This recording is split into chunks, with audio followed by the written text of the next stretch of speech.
quelqu'un avait été béni d'abord lorsque nous avons fait notre première partie? Quelqu'un avait été béni?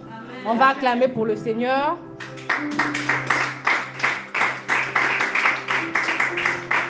Merci, on rend grâce à Dieu. Et aujourd'hui, je prie et je souhaite vraiment que tous, que nous sortions ici avec quelque chose en plus, avec une nouvelle détermination, une nouvelle façon de voir les choses, une nouvelle façon de penser. Comme je le disais plus tôt, le troisième point aujourd'hui de notre deuxième partie, c'est le désert ou l'épreuve. Bien-aimés, en face de l'épreuve, nous avons deux choix. Chacun de nous ici a déjà vécu une épreuve, est déjà passé par un désert quelconque, quelle que soit la situation. Et en face justement de cette épreuve ou de ce désert, nous avons eu deux choix. Le premier choix, c'était soit de surmonter l'épreuve ou de se laisser. Le deuxième choix, c'était de se laisser abattre justement en face de cette épreuve-là. Parce que très souvent, on se dit que nous n'avons pas de choix, que l'épreuve est tellement grande que nous n'avons pas assez de force pour sortir de là victorieux. Bien-aimé, je voulais dire à quelqu'un aujourd'hui, si tu raisonnes comme ça, c'est peut-être parce que tu as oublié avec qui tu marches. C'est peut-être parce que tu as oublié qui t'accompagne dans cette épreuve-là.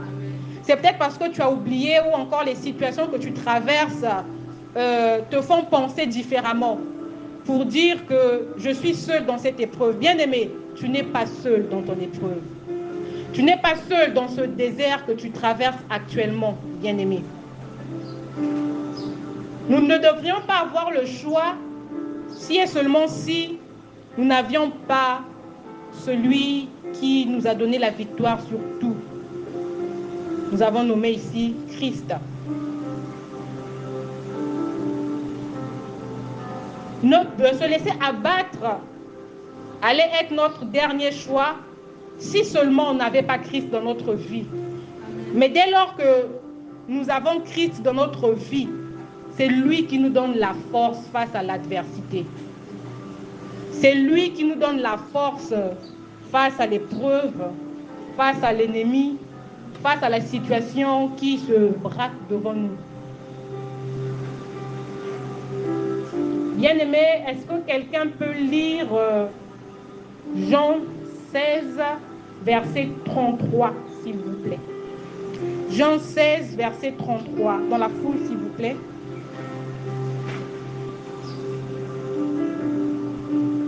Jean 16, verset 33.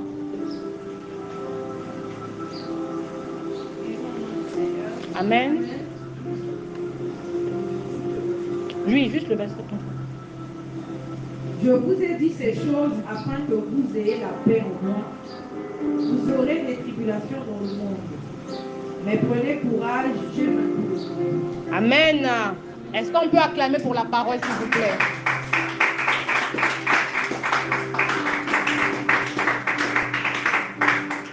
Je vais relire. Permettez-moi juste d'arriver à la page. Voilà, Jean 16, verset 23, qui nous dit « Je vous ai dit ces choses afin que vous ayez la paix en moi. Vous aurez des tribulations dans le monde, mais prenez courage. J'ai vaincu le monde. » Est-ce que quelqu'un se rend compte de la portée de ces paroles? Moi, je souris parce que je bénis Dieu qu'il est informé. En fait, on dit, il nous a donné une fuite de l'examen. Il nous a donné une fuite avant de partir. Ce qui revient à dire, c'est que ce que tu vis ne doit pas t'étonner, bien-aimé. Si Christ, lui qui a vaincu le monde, lui qui a vaincu la mort, lui, créateur, lui qui était là au début de toute chose, t'a prévenu que vous aurez des tribulations dans le monde.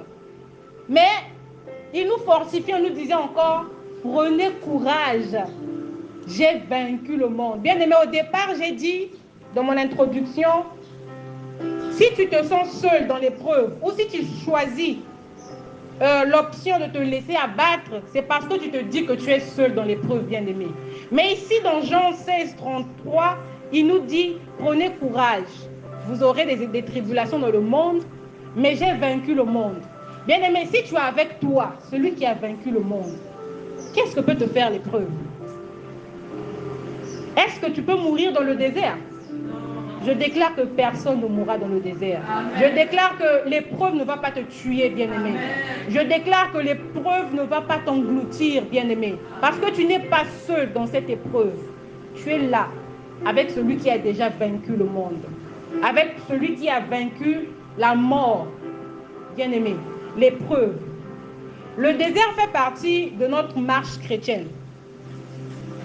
C'est une partie intégrante même de la vie en Jésus-Christ. On ne peut malheureusement pas dissocier cela de la vie en Jésus-Christ.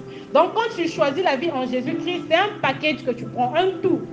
Dans le package, au niveau de chez nous, il y a des produits que tu ne peux pas enlever. Quand tu souscris un paquet, ça veut dire que tu as souscrit à tous les produits qui sont alignés sur ce package-là.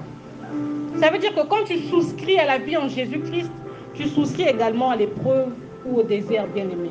Que tu le veuilles ou non, tu as signé. Lorsque tu as dit, je crois, Mundi Makulanda Yisu. Ah oui, Mundi Makulanda Yisu. Ça veut dire que oui, j'accepte également de traverser par le feu. J'accepte également de traverser par l'eau. J'accepte de marcher sur les charbons qui sont embrasés. Eh oui, ça va te faire mal aux pieds. Ça va te faire mal aux pieds, bien-aimé. Et moi, je rends grâce à Dieu parce que lui-même, le maître, il nous a prévenu. Lui-même, il nous a déjà prévenu que, justement, vous aurez des tribulations, mais prenez courage, je suis avec vous. L'épreuve, je voulais dire ici également que l'épreuve vient pour tester notre foi. Quand on dit Mundi Makulanda Yisu, ou que je veux suivre Dieu, je veux suivre l'Éternel, je veux marcher avec lui. Au départ, on l'a dit dans la première partie, que c'était la foi qui nous rendait éligibles à cette vie en Jésus-Christ. Et justement, cette foi-là, il faut bien qu'on voit si elle est solide ou pas.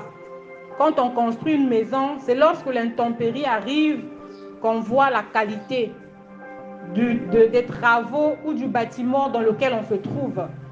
Également, l'épreuve, c'est l'intempérie qui vient tester la durabilité de notre foi, bien-aimé. Est-ce que quelqu'un peut lire 1 Corinthiens 10, 13, s'il vous plaît?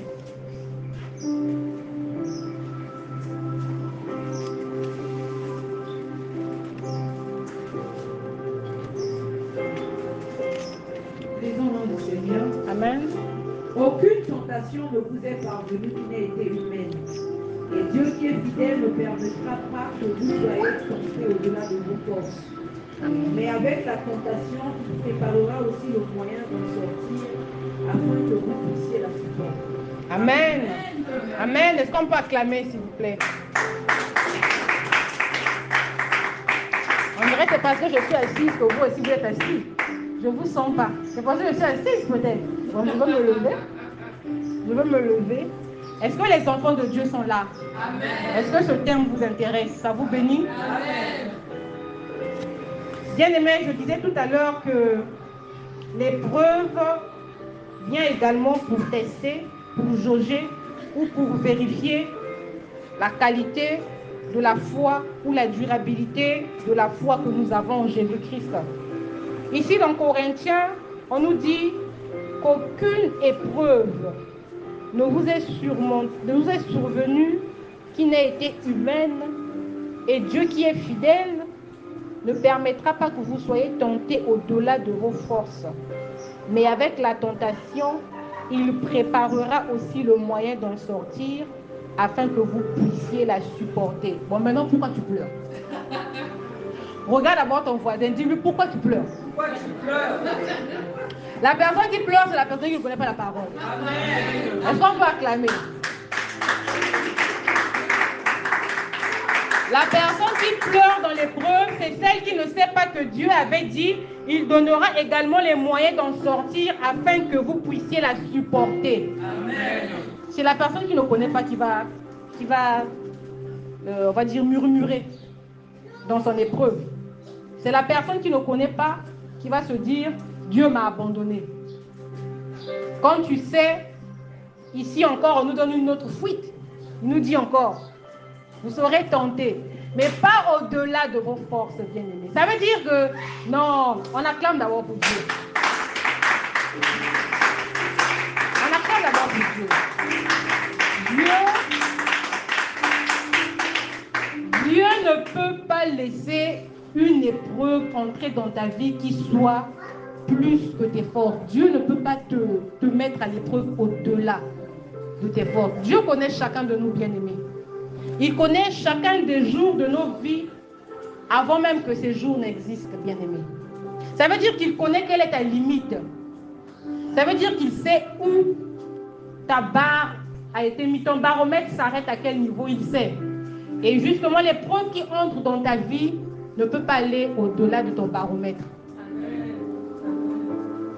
Donc, non seulement Dieu te donne d'abord une épreuve que tu es capable, parce que très souvent, c'est parce qu'on se sous-estime, on ne connaît pas justement la force que Dieu a mis en nous, qu'on se dit que cette épreuve est venue pour m'abattre, pour m'engloutir ou pour m'anéantir. Ici, dans Corinthiens, on nous dit que non seulement Dieu ne permet pas qu'une épreuve ne vienne au-delà de tes forces, mais il précise et il rassure encore qu'il te donnera les moyens d'en sortir, bien-aimé. Ça veut dire que les moyens sont déjà en toi. Les moyens sont déjà en toi pour surmonter cette épreuve-là, bien-aimé. Ne pleure pas. Pleurer n'est pas la solution. Mais tu dois plutôt être conscient que tu as la force qu'il te faut pour surmonter cette épreuve-là. Quel que soit. C'est pourquoi vous allez voir que l'épreuve de X ne dépend pas de l'épreuve de Y. Vous allez voir que les épreuves ou les déserts varient d'une personne à une autre. Parce que tout le monde n'a pas le même baromètre. Nous n'avons pas la même capacité que l'Éternel a mis en nous. Et nous n'avons pas également les mêmes moyens que Dieu a mis en nous pour surmonter ces épreuves-là. Vous allez voir que, en tout cas, il y a en tout cas, vraiment, il est prêt à dire vraiment, si nous avez si nous la lenda, on se dit ça souvent.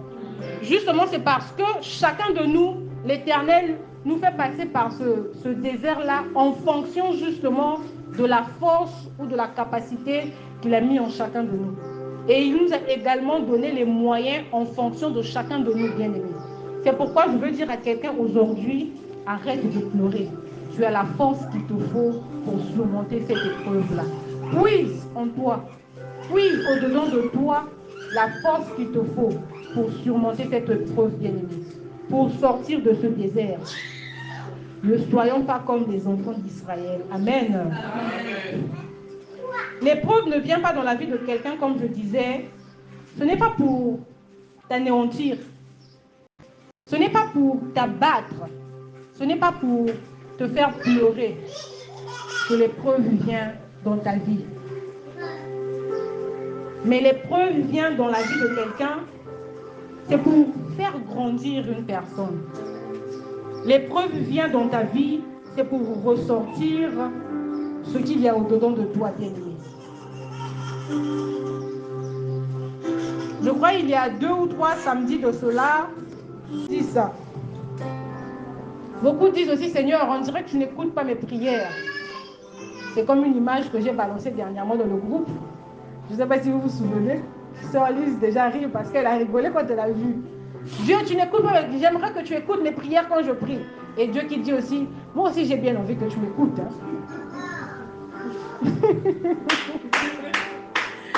Est-ce que quelqu'un a compris? Dans l'épreuve, Seigneur, on dirait que tu ne m'écoutes pas. Lui aussi, si seulement il pouvait nous répondre, il va te dire, mais moi aussi j'ai envie que tu m'écoutes. Je parle pourtant, mais tu ne m'écoutes pas. Est-ce que 2 personnes qui parlent peuvent s'écouter? Toi tu parles, moi je parle. Donc qui va écouter qui? Personne. Personne, bien-aimé. Ayons l'attitude qu'il nous faut dans l'épreuve. Bien-aimé. Nous allons voir dans la Bible tous les héros, toutes les personnes ou tous les personnages de la Bible, Abraham, Josué, ou encore même les enfants d'Israël, bien aimés, ils sont passés par l'épreuve. Mais ce qui les a distingués, c'est l'attitude. On a envoyé 12 personnes. Donc on a pris une personne par tribu pour aller espionner le pays que l'Éternel avait promis aux enfants d'Israël. Ils étaient arrivés, hein, à Komakinabango. On a envoyé les 12, et quand ils arrivent, donnez vos ressentis, dites qu'est-ce que vous avez vu là-bas et tout. Sur 12, 2 personnes à peine. Excusez-moi. 2 personnes à peine sur 12 donnent un verdict favorable. 2 personnes sur 12 ont eu l'attitude qu'il fallait. Ils ont vu ce que l'Éternel a fait avant. Un Dieu qui a séparé la mer. Non, mais on sera condamné d'y arriver à la plage, non? Un Dieu qui sépare la mer en deux. Est-ce que c'est ce Dieu-là qui sera impossible de vous donner en possession le pays qu'il a promis vous donner? N'oublions pas aussi également les bienfaits passés de Dieu. Ça aussi, ça fait partie de l'attitude que nous devons avoir dans l'épreuve. Souviens-toi de ce qu'il t'a donné avant. Est-ce que l'épreuve que tu traverses aujourd'hui, il ne pourra pas te donner la victoire dessus? Sur 12, 2 à peine. 2, Josué et Caleb. 2 seulement ont dit que nous pouvons aller. Les 10 autres, ils ont oublié. Ne ressemblons pas aux enfants d'Israël. Ne ressemblons pas à ces 10-là, ces 10 tribus. L'attitude que nous devons avoir dans l'épreuve.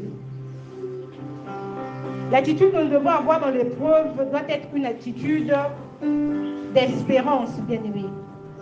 Dans l'épreuve, nous devons garder l'espérance et la foi. Est-ce que quelqu'un peut lire 1 Pierre 5, 9? 1 Pierre 5, verset 9.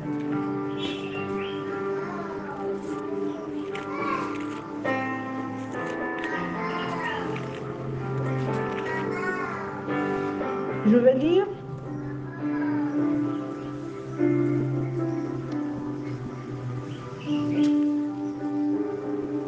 Résistez-lui avec une foi ferme, sachant que les mêmes souffrances sont imposées à vos frères dans le monde.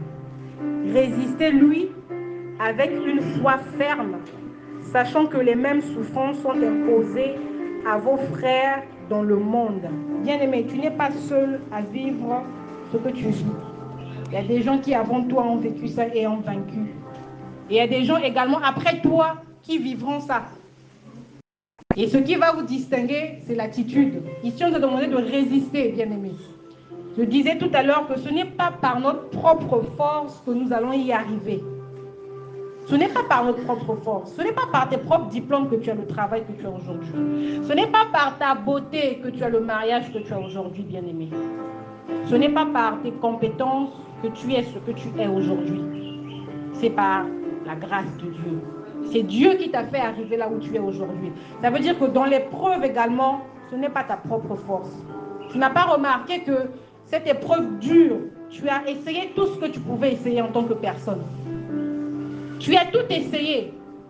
Toutes les possibilités qui se présentaient à toi en tant que personne, tu les as déjà essayées, mais il n'y a rien du tout. Et si tu essayais quelque chose de différent, bien-aimé? Et si tu, aujourd'hui, décidais de mettre d'abord ce problème entre les mains de Dieu et de lui confier ça, dans cette épreuve, de lui faire confiance, de mettre ta foi en Dieu pour dire que lui seul peut résoudre le problème que j'ai aujourd'hui. Aucun problème, aucune situation ne reste indéfinie. Les gens qui sont en danger peuvent se lever, il n'y a pas de problème. Les personnes qui se sentent en danger peuvent se lever, il n'y a pas de problème.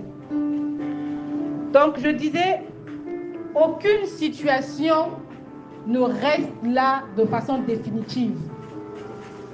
Une épreuve a toujours une fin, bien aimé. La durée de l'épreuve, en ce moment, sera déterminée par l'attitude. L'épreuve finira. Mais l'épreuve finira quand? Là, ça va dépendre de toi. Dieu nous a déjà donné les fuites, j'ai dit tout à l'heure.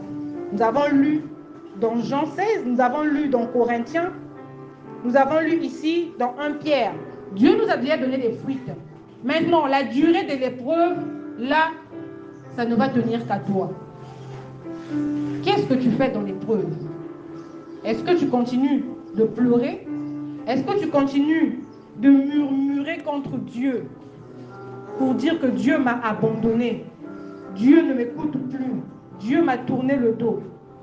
Ou est-ce que tu vas dire, tu es de la team surmonter l'épreuve ou la team se laisser abattre? Qui est de la team se laisser abattre ici? Parce que j'ai dit au départ, il y a deux choix quand on est en face de l'épreuve. Soit on veut surmonter l'épreuve ou on se laisse abattre. Qui est de la team surmonter l'épreuve? Moi, je suis de la team surmonter l'épreuve. Moi, je suis de la team. Celui qui est de la team surmonter l'épreuve acclame. Qui est de la team surmonter l'épreuve? Moi, je suis de la team de ceux qui vraiment, je rentre là-bas. On va seulement se faire mal là-bas, nous tous. Moi et l'épreuve, on va se faire mal là-bas. Allons-y. Mais jamais la tika. Allons. Pas de la team se laisser abattre, bien aimé. Enfant de ministère Bethesda, ne sois pas de la team se laisser abattre, s'il vous plaît. Avec tout ce que nous apprenons ici, ne soyons pas de la team se laisser abattre. Croyons. La team surmontée, hein. La team surmontée. Soyons de la team surmontée, s'il vous plaît. Parce que nous sommes enseignés et ici, on nous rappelle encore que nous avons tous les moyens en nous pour pouvoir surmonter cette épreuve. Et est-ce qu'il y a quelqu'un qui peut nous lire 1 Jean 5, versets 4 à 5? 1 Jean 5, versets 4 à 5. 1 Jean 5, versets 4 à 5. Amen.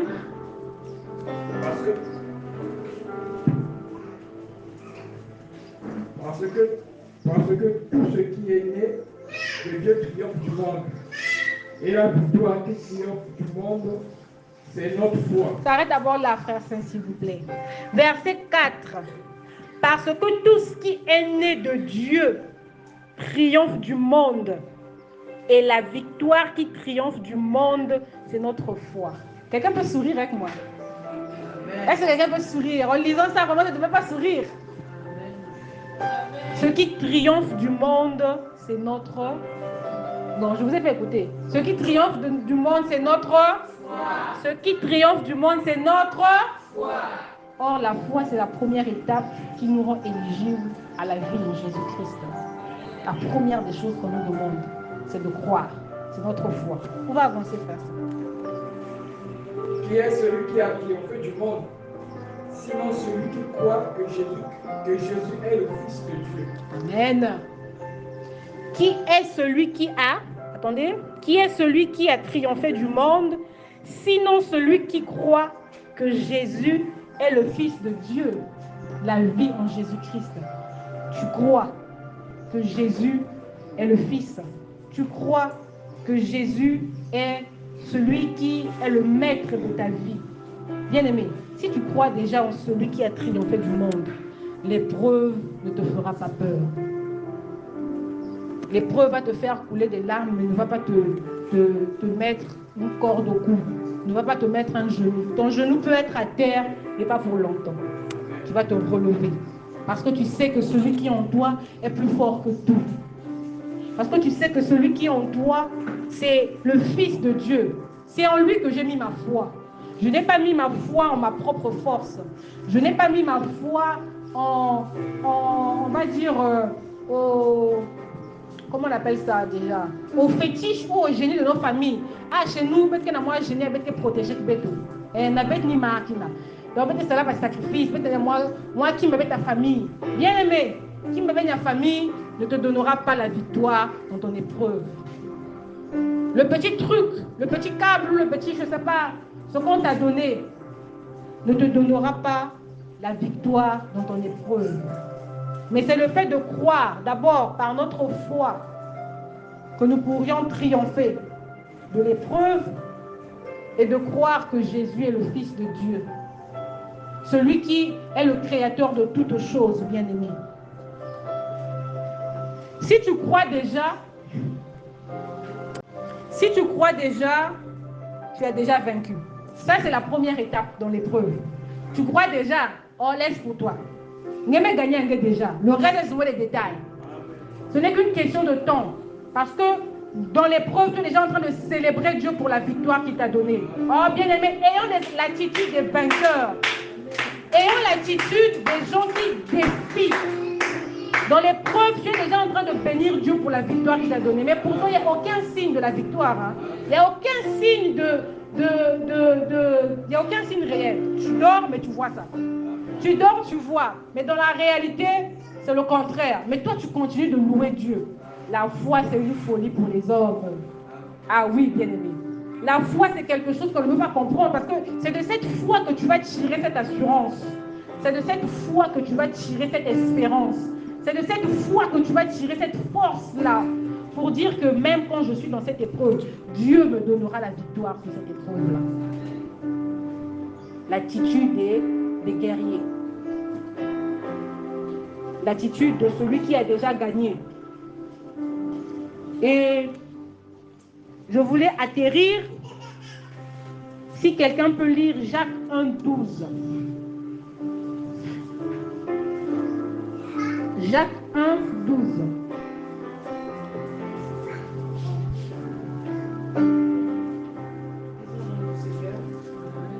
Heureux l'homme qui supporte patiemment la tentation, car après avoir été éprouvé, il recevra la couronne de vie que le Seigneur a promise à ceux qui l'aiment. Amen.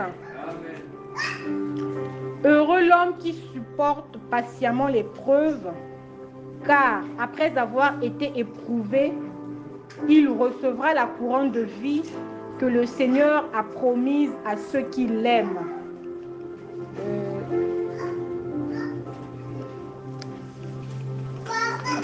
Ça passe. Bien-aimé, pour atterrir, le quatrième point, c'est la récompense ou encore la victoire. Ici, la définition, quand j'ai essayé de voir dans le Larousse, on nous dit que la récompense, c'est l'action de récompenser. Et quand j'ai cherché que veut dire récompenser, on nous dit que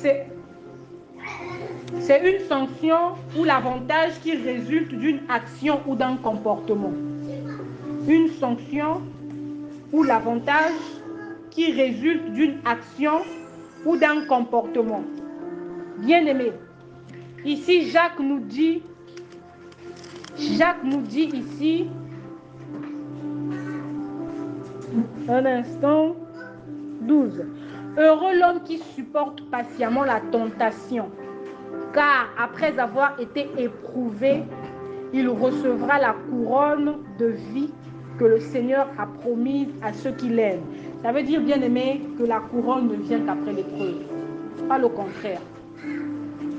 La couronne de vie, la récompense, le résultat ou la victoire que tu cherches ne peut venir qu'après l'épreuve.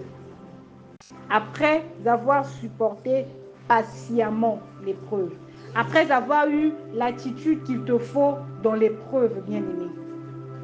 David a eu la victoire. C'est justement parce qu'il a supporté patiemment. David aussi a beaucoup pleuré. Hein. On voit ses psaumes. Il a beaucoup pleuré, hein, le pauvre. David a beaucoup pleuré. Est-ce qu'il y a quelqu'un qui a eu plus d'épreuves ici, là? Est-ce que toutes nos épreuves réunies peuvent faire l'épreuve de David à lui seul? David, il a beaucoup pleuré. Hein? Il a beaucoup fui. Il a beaucoup fui. Mais il a eu justement l'attitude des guerriers. Il n'était pas de la team se laisser abattre. Il pouvait pleurer et puis il essuie les larmes. Il dit j'avance. Parce qu'il était de la team surmontée. Il a dit, je ne peux pas me laisser abattre. Je ne peux pas, je ne peux pas. Il y a des gens qui comptent sur toi, bien aimé. Mais si tu te laisses abattre, bon, l'avenir de ceux qui comptent sur toi, là, c'est comment? Si tu te laisses abattre, tu pleures et tu laisses tomber. Bon, ce que Dieu avait promis, comment tu vas faire pour voir ça? Et après, tu vas traiter Dieu de menteur. Si tu te laisses abattre, comment tu auras la récompense, bien-aimé? La récompense, ce n'est pas seulement l'argent. Ce ne sont pas seulement les voitures ou les biens. Mais la récompense, ça peut être cet état dans lequel Dieu te met, en fait. La récompense, après l'épreuve, bien-aimé. Résistant pour justement avoir la récompense que Jacques nous a dit. Soyons fermes, attendons patiemment, bien-aimés, car il y a toujours de la lumière au bout du tunnel. Quel que soit le tunnel, il est droit. À la fin, on voit toujours la sortie. À la fin, on aperçoit toujours la lumière, bien-aimée, et on en ressortira. Je déclare aujourd'hui que chaque personne ou toute personne qui passe par une tribulation quelconque, par une épreuve quelconque, on ressortira plus que vainqueur. Parce que c'est justement l'épreuve qui te fortifie et qui crée ce témoignage, qui crée ton histoire, bien-aimé.